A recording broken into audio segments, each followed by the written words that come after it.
Volume button not working problem in Samsung phone.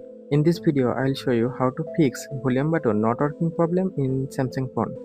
So let's see the step. Step 1. Just open settings. Now scroll down and find accessibility option and click on it. Now here you can see interaction and dexterity option. Just click on this option. Here you can see assistant menu. Just turn on this option.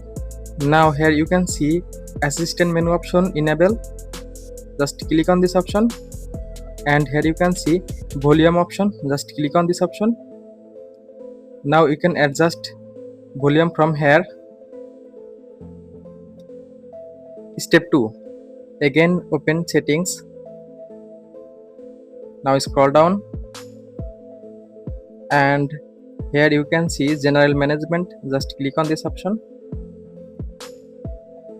Now scroll down and here you can see reset option. Just click on this option.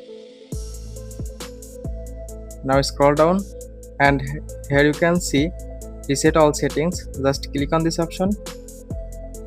Now click on reset settings. Now normally restart your phone. Just normally restart your phone. After all step, hopefully your problem solved successfully. If your problem not resolved, that means there is a problem with the phone's volume button or hardware problem. So take your phone to a service center and check it. So thanks for watching. Don't forget to like, comment and subscribe.